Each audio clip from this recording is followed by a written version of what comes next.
Sweat Equity Podcast and streaming show, the #1 comedy podcast in the world. Pragmatic entrepreneurial advice with real raw dog talk. We're 2020's best small medium. That's going to be included every time now, huh? Small medium Every enterprise. time? Yeah, just like the last 30 episodes. I know. I was hoping it would go away. We're the winner of the 2020's best small medium enterprise business advisory podcast in the United States. Listen to us on iTunes, Apple Podcasts, Spotify. This episode of Sweat Equity with our guest Josh Sheridan, a real cerebral thinking attorney of the Barely Legal podcast that has nothing to do with legal anymore. Mm-hmm. Mostly music. Sounds like it's about 18-year-old girls getting naked, but it's not. It's a pun. Yo. Barely Legal podcast, get it? He's barely legal. This episode's sponsored by ExpressVPN. Try expressvpn.com/sweat. Get you 3 months free off an annual plan. A virtual private network, a cloud computer in the sky. Don't get tracked by big data, by all these social media advertising companies, Martech 5000, all that stuff. ExpressVPN helps you camouflage that code. Get a different IP from any other country. There's like 40 other countries on there. Try expressvpn.com/sweat. Get you 3 months free. Anonymize your web searching. Don't get tracked by big data or people like us, because we know how to do that shit. Try expressvpn.com/sweat. 3 months free off an annual plan. Let's get it twisted. Howdy Johnny. What about my sweat equity? Sweat equity. Sweat equity. My sweat equity. My sweat equity.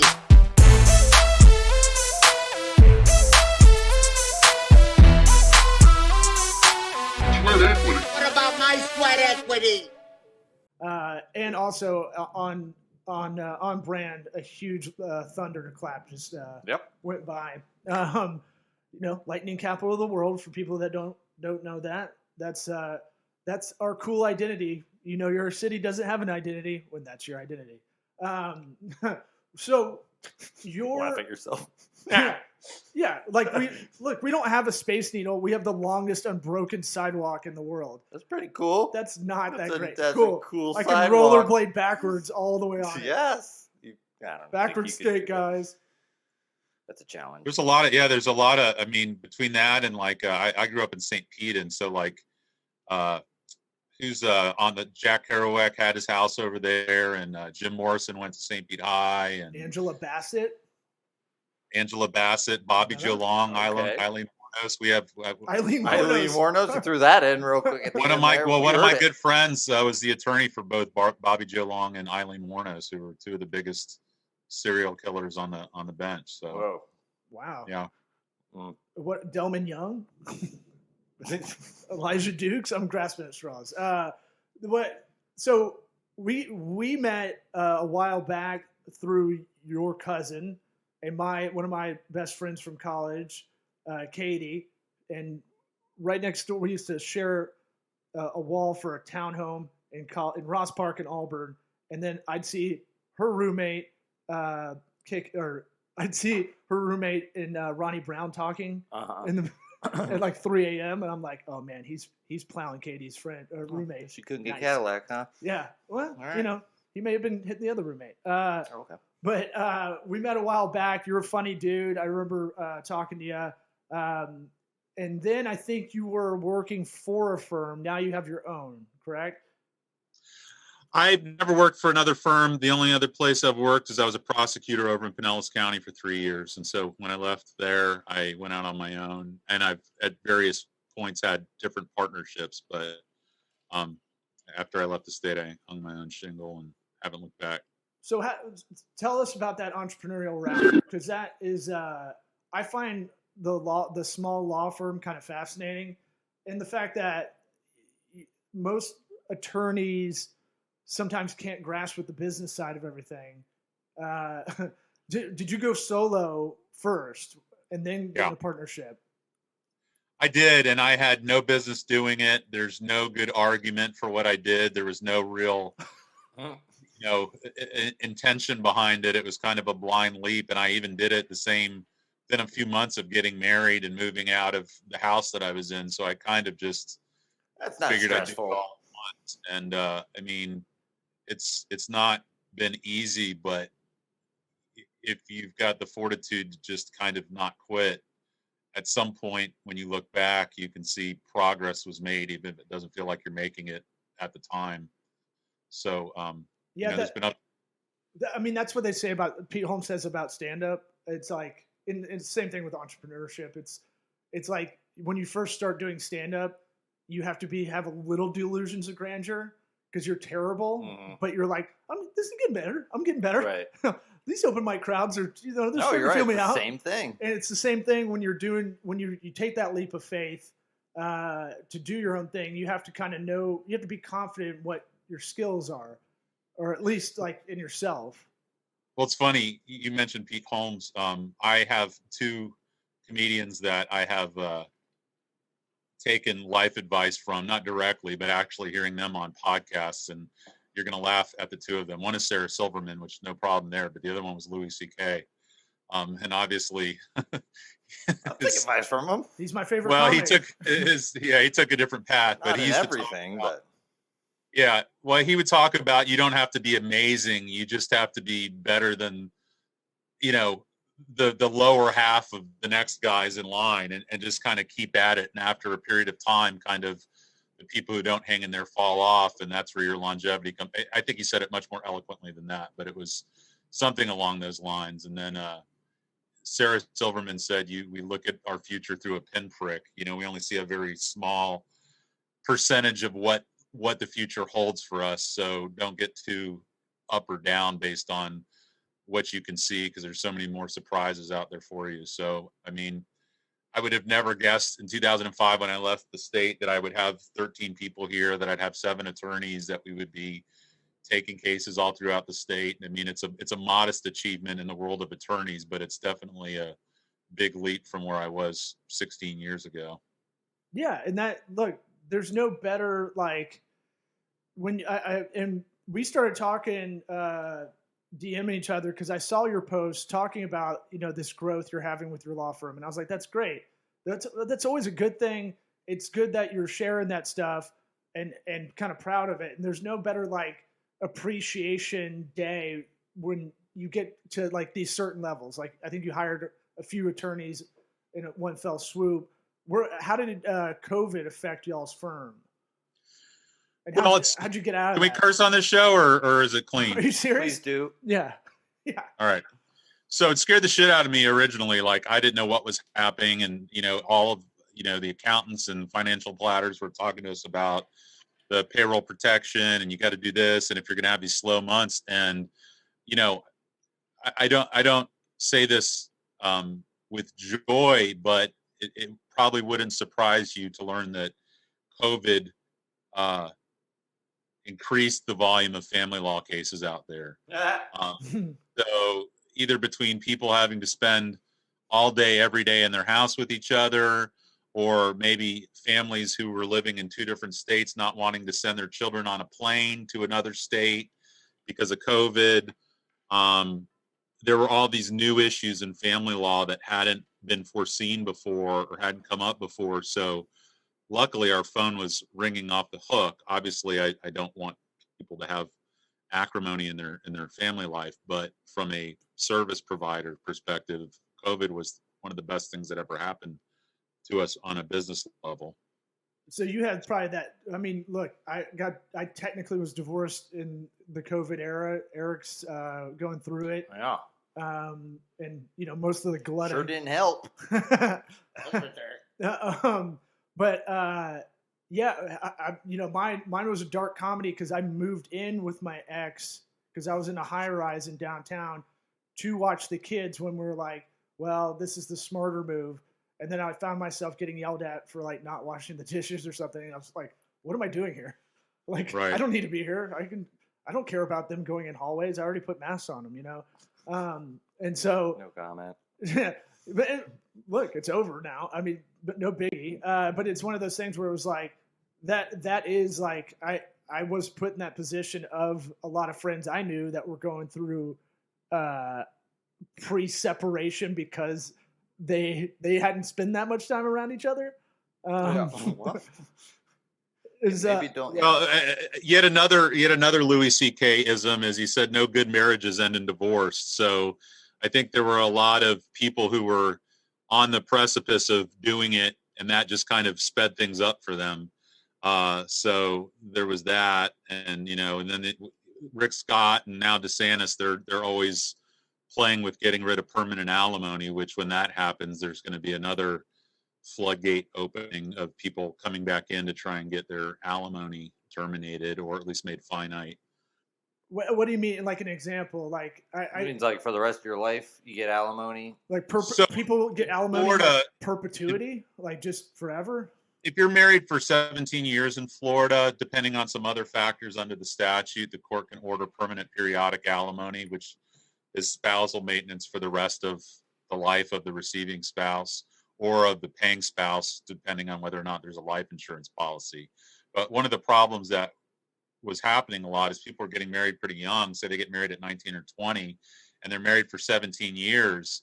At 37, being saddled with a permanent alimony payment, you have the potential for paying alimony twice as long as you were married. And so that's not necessarily equitable either, because a 37-year-old spouse can probably still go out, build a career, and make some money, and to be supported for the rest of their life, in those situations can be an issue. So they keep sending bills up to try and get rid of permanent alimony, but it always gets kind of stuck. One of the big things is whether or not people who are receiving it now are grandfathered in or not, whether or not you can go back and retroactively do away with it. Because, I mean, if you look at it, so let's say there's an 82-year-old spouse receiving alimony. You cut that payment off now, what's she going to do? Go, what's that? Deadbeat. Well, yeah, Get a job. right. CVS or Walmart greeter. Come on. Right. Yeah. That I'm thinking about it. We're both 37, age 37. So you nailed it, like the example right in our head. But my thing was like, my attorney, who was a client of mine when I had my agency, and I helped him kind of build out the practice area of doing family law. He had been doing it a little bit, but not really marketing it. He was trying to get collaborative divorce going, kind of stuff, and was doing mine. And I think it bummed him out so much that I don't think he does family law anymore. How do you Good for you. How do you deal with the emotional part of it? Because it's are you just a stone cold like No Country for Old Men with a fucking cattle prod shooter? Well, I maxed out the allowable Prozac dosage I can take. Okay. All right, drugs. Yeah. So there's that. I see a therapist every week, and she's been awesome. I'm probably 60 to 70 pounds overweight. I had a bad habit of finishing off a bottle of wine all last year that I stopped doing. Attorney that drinks? I know. It goes through stages. So you don't deal with it. Yeah. So yeah, I just bury it deep down and let it manifest in unhealthy ways. But I mean, the podcast helps. Music helps. Playing with my kids helps. And I've really started to enjoy the business side of it more. I'm really trying with bringing on all these people, I've got this whole theory about moneyballing a law firm and breaking it down into. Now you've got our attention. Almost kind of, they have those pictures that you look at on the wall and they're all the dots, and then all of a sudden it's a sailboat or whatever, or Russell Crowe in A Beautiful Mind, all the numbers floating around. Like, I've started to really try and break down the practice of it and say, how many cases does it take to hit this number? What's the average amount of fees generated on a case? What are the parts of a case that generate the most fees? Yep. How many cases do I need per attorney? How many paralegals do I need per attorney? What's my ad spend based on this amount of revenue? I think I'm getting a chub. Oh, Yeah. Easy Yeah. over here. Yeah. Wear these red pants out. Sabermetrics. Right. Yeah. So there's that, and then there's Robert Kiyosaki, Rich Dad Poor Dad. Uh-huh. Mm-hmm. So Uh-huh. Uh-huh. that was before the housing market took a shit. But his whole thing was passive income based on rental houses and properties and making, and in much the same way, billable staff are rental properties for attorneys. Any billable person that I hire should be a profit generator for me and not Correct. a cost. Correct. So I'm enjoying that part of this more and wanting to more and more turn my attention to that and create the funnel, optimize the funnel, and then have the people on hand to be able to handle it. Because I consider myself a trial attorney. I enjoy being in trial, but I'm not a book attorney. I'm not an academic. Like, I can't rattle off case law. I can go in and, make a persuasive argument, but I always joke that I hate case law because it usually goes against whatever I'm trying to convince the court of. So I think there's better people to be the practitioners for my clients and let me kind of get the business running the way it needs to. Well, I mean, look, the speech I used to give all my small law firm clients was like, you're the business person first, you're the lawyer second. And a lot of them couldn't handle that. And I was like, this is why you hire me. So I tell you this because no one else is going to tell you that. It's not just lawyers too. Oh yeah, it's tons of stuff. every professional service industry is like that. But attorneys, my wife's family are all orthodontists and dentists, and they're lucky that, number one, they're not saturated to the degree that attorneys are, and number two, the fees that they can charge for their services. And with hygienists and everything else, again, this Kiyosaki thing of staff that you're making profits off of. But yeah, no, attorneys are awful business people, and I'm only after doing this 20 years starting to finally kind of understand just the peripheral edges of it. But I think law schools do the biggest disservice to law students because what they teach them is so. they're not. All those graduate schools are the same way. You get like a day where somebody comes in a suit and tries to explain a business to you. NBA's not going to do it for you either, really, honestly. I mean, you just have to do unless it. you like grew up in a family that ran a business, or you just have some weird talent for it, or a voracious reader or consumer of Neil Patel and who's the other guy that is always doing Eddie V, or what's the guy's name? Gary V, yeah. Like bro, you need to maximize your profits. I mean, some of that's kind of charlatan carpetbaggery, but we try to do the anti of that because this. Well, sure, but I just pragmatic.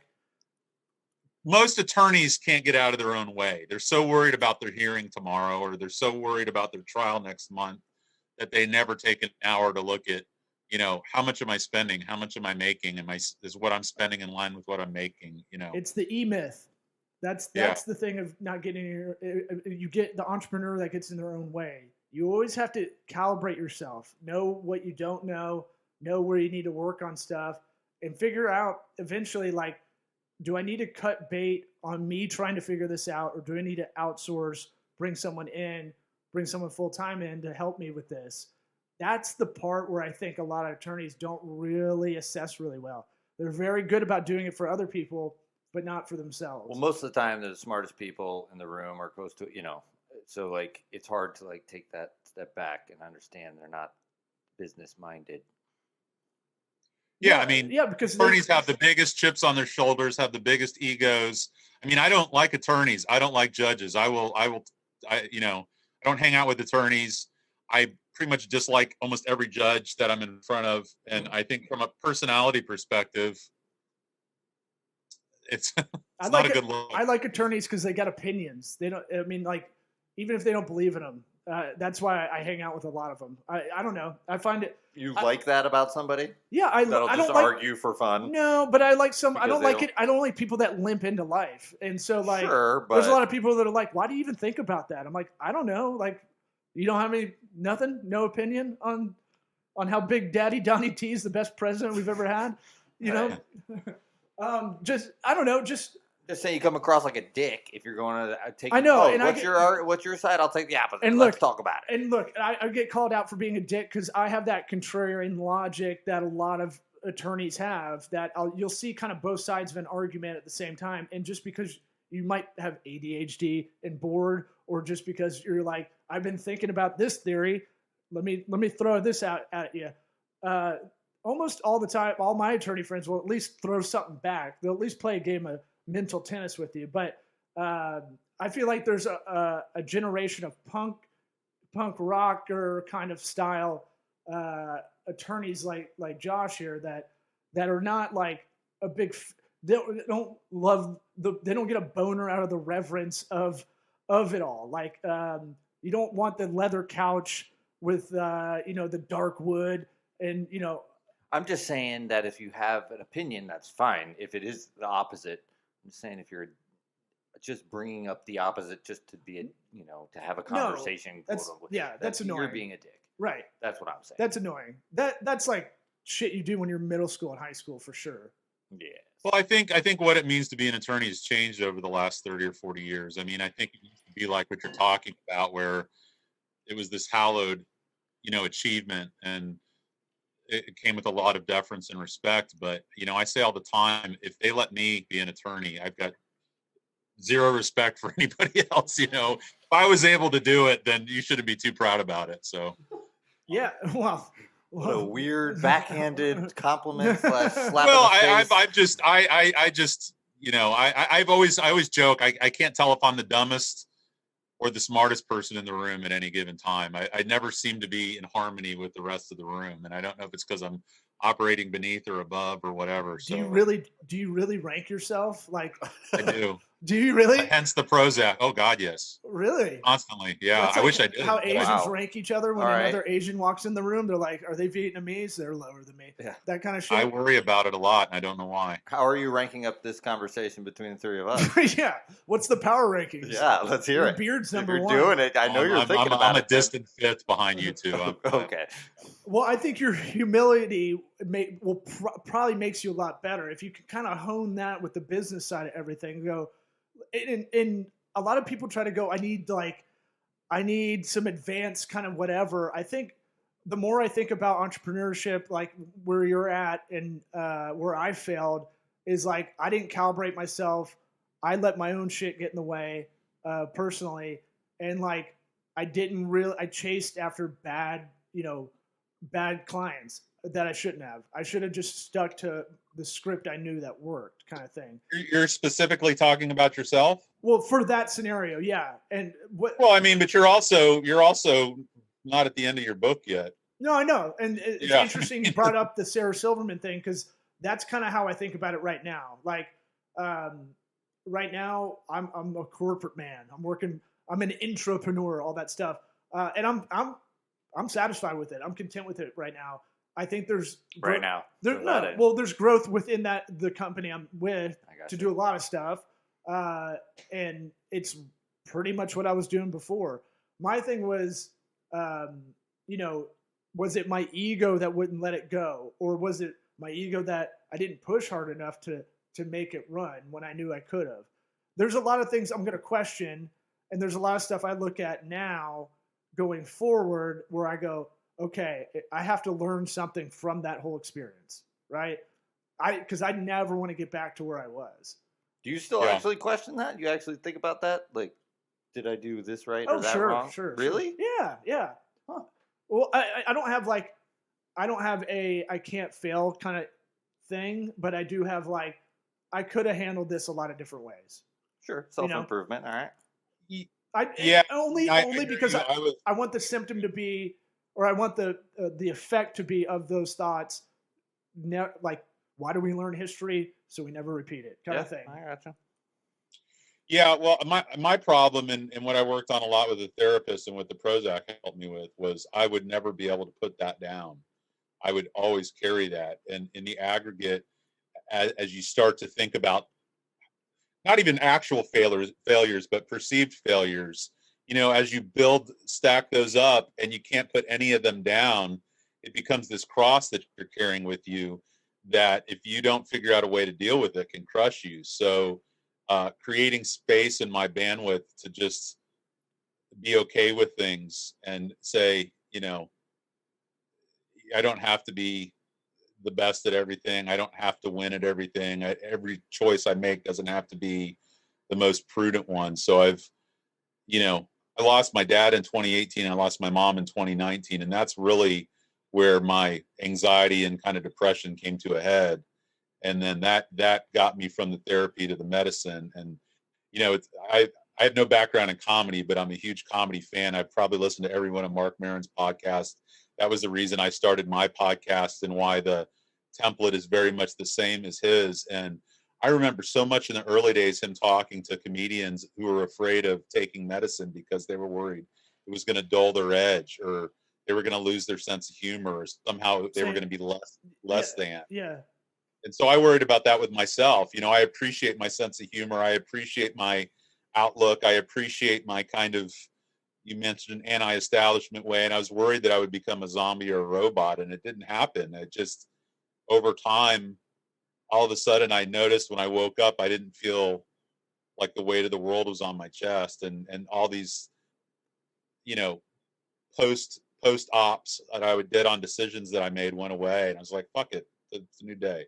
Yeah. You know, Perfection's the enemy of good, and don't kick the shit out of yourself. There are two things I was thinking about throughout this whole interview. And also, I it's funny, I know shit about sports, but I use tons of sports analogies professionally. And so, you know, the concept of leaving it all on the field, if I felt like I put in a full day's work, I busted my ass, I did everything I could do that day, then it's a lot easier for me to take whatever the result is, whether or not it was a win or a loss. You know, I did everything I could do, and it went the way that it went. Right. So. Right. On the business side, and we're going to wrap up pretty soon, so I'll throw it out there. I'm going to go do your podcast tomorrow. Yeah. But we can probably help you with that Moneyball stuff. The real book you probably need to get to is the Extra 2% about the Tampa Bay Rays, where they say use Moneyball. So use the sabermetrics, but managerial experience counts too. It's going to help your bottom line. Where, you know, you have a path for every employee you hired, right? Because you're going to lose them. And if you have turnover, you're not going to be successful. If you can get an extra 2% on your competition, that's how Wall Street does it. And so, but cost rate versus bill rate stuff, we can nerd out about all that stuff in person. Yeah, or on your podcast. Hey, give me your $1 per hour. Give me this. Give me the hours. No, I want to tell. I've got a whole list of questions for you tomorrow that have nothing to do with any of that. Oh boy. Oh boy. Right. But that's. I have exhibits. I have expert witnesses. It's going to be great. Oh man, sabotage. Well, I've already had an intervention, so you know I already know how to get out of that. But we ask everybody their first time on the pod. If you could travel back in time to your what advice would you give your 13-year-old self? You get in a Bill and Ted telephone booth, and you can go to your 13-year-old self, grab it by the shirt. Not the sound it makes, but probably just Michael Winslow. Everything's going to be okay. You know, don't take it all so seriously. You know, I was a pretty heavy-hearted kid. You know, my parents were alcoholics and great people, but you know, I was aware at a very young age of their demons that they were struggling with, and I think it made me worry a lot about them. It made me worry a lot about myself. It made me worry a lot about my future, and so I think that set me up to be an anxious person for the greater part of my life. And I think if you try and do the right thing and just give it your all, that, I mean, you can't control that tragedy. You know, I'm sure there's a lot of amazing people in the Surfside buildings in Miami who got smashed, but you know, by and large, everything's going to be okay on a broad enough spectrum. So just don't fret too much. Yeah, I mean that kind of environment will set you up to be very anxious for sure. Mm-hmm. Well, it sounds like you're still working on that a little bit. Every day, but man, I can't. I wish I got a points from Prozac, because I that was a life changer for me. I will shill that. I mean, I know it's not the same thing for every person, but that was turning a corner for me. I felt like limitless. Like once all that anxiety and depression went away, it kind of opened up my vision to see the whole field, and kind of, instead of worrying about all the shit, focus on, you know, what was in front of me. Yeah, it's radio noise. You got rid of it. Yeah, it's like when you rub your eyes and see those speckles everywhere, just kind of all the time. That's not great. No, I was going to say, Eric's going to probably try to talk you into doing some DMT or something to really expand your mind, get you out. Sounds like you were talking. Probably don't need to talk to me. I did the whole ayahuasca transcendental meditation thing that Stern pushed. So that was interesting. This is a little different, but Oh, I know, but I just mean I'm not beyond other horizons. Yeah, ayahuasca. It's something I'll do later down the line, not right now, but it's on the list. Once the kids are out of the house. Yeah, not for me, but it'll help me be a better dad. Hopefully, I don't know. Well, right on, man. Appreciate you coming on, and yeah, Barely Legal podcast on Spotify, Apple Podcasts.